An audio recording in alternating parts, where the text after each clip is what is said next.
ಜಿರಳೆಗಳ ಪ್ರತಿಭಟನೆಗೆ ನುಗ್ಗಲು ಯತ್ನಿಸಿದ್ದರೂ ಪಾಕ್ ಉಗ್ರರು. ಪ್ರಧಾನಿ ರಾಜೀನಾಮೆ ನೀಡದೇ ಇರುತ್ತಿದ್ದರೆ ಹೊತ್ತಿ ಉರಿಯುತ್ತಿತ್ತು ಭಾರತ.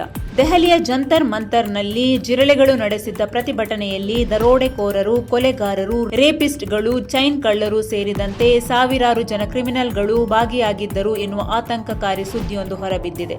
ಇದೆಲ್ಲದರ ನಡುವೆ ಪ್ರತಿಭಟನೆಯಲ್ಲಿ ಪಾಕಿಸ್ತಾನದ ಗುಪ್ತಚರ ಸಂಸ್ಥೆ ಕೂಡ ಉಗ್ರರನ್ನು ಛೂ ಬಿಟ್ಟಿತ್ತು ಎನ್ನುವ ಸ್ಫೋಟಕ ಮಾಹಿತಿ ಬಹಿರಂಗವಾಗಿದೆ. ಪಾಕಿಸ್ತಾನದ ಈ ಸಂಚನ್ನು ಪಂಜಾಬ್ ಪೊಲೀಸರು ಭೇದಿಸಿದ್ದು 2 ಐಎಸ್ಐ ಬೆಂಬಲಿತ ಭಯೋತ್ಪಾದಕ ಮಾಡ್ಯೂಲ್ಗಳ 9 ಮಂದಿ ಆರೋಪಿಗಳನ್ನು ಬಂಧಿಸಿದ್ದಾರೆ. ಇದರಲ್ಲಿ 4 ಅಪ್ರಾಪ್ತ ವಯಸ್ಸಿನವರು. ಗುಂಪಿನ 8 ಸದಸ್ಯರು ಜಂತರ್ ಮಂತರ್ನಲ್ಲಿ ನಡೆಯುತ್ತಿದ್ದ ಪ್ರತಿಭಟನಾ ಸ್ಥಳಕ್ಕೆ ಭೇಟಿ ನೀಡಿದ್ದಲ್ಲದೆ ಪೆಟ್ರೋಲ್ ಬಾಂಬ್ಗಳನ್ನು ತಯಾರಿಸಲು ಬೇಕಾದ ಸಾಮಗ್ರಿಗಳು ಸೇರಿದಂತೆ ಸ್ಥಳೀಯ ಬೆಂಬಲವನ್ನು ಕೂಡ ಪಡೆದುಕೊಂಡಿದ್ದರು.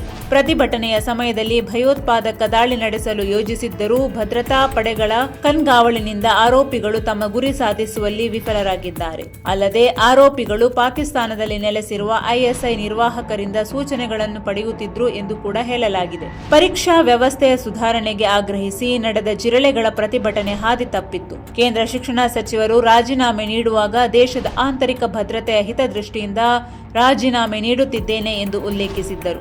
ಜಿರಳೆಗಳ ಪ್ರತಿಭಟನೆ ದೇಶದ ಆಂತರಿಕ ಭದ್ರತೆಗೆ ಹೇಗೆಲ್ಲ ಧಕ್ಕೆ ತರುತ್ತಿತ್ತು ಎನ್ನುವುದು ಈಗ ಒಂದೊಂದಾಗಿಯೇ ಬಯಲಾಗುತ್ತಿದೆ. ದೇಶದೊಳಗಿನ ಕ್ರಿಮಿನಲ್ಗಳ ಜೊತೆಗೆ ಪಾಕಿಸ್ತಾನದ ಉಗ್ರರು ಈ ಪ್ರತಿಭಟನೆಯಲ್ಲಿ ಭಾಗಿಯಾಗಿದ್ದಾರೆ. ಒಂದು ವೇಳೆ ಪ್ರಧಾನಿ ರಾಜೀನಾಮೆ ನೀಡದೇ ಇರುತ್ತಿದ್ದರೆ ದೇಶ ಹೊತ್ತಿ ಉರಿಯುತ್ತಿತ್ತು ಎನ್ನುವುದರಲ್ಲಿ ಈಗ ಯಾವ ಸಂಶಯವೂ ಇಲ್ಲ.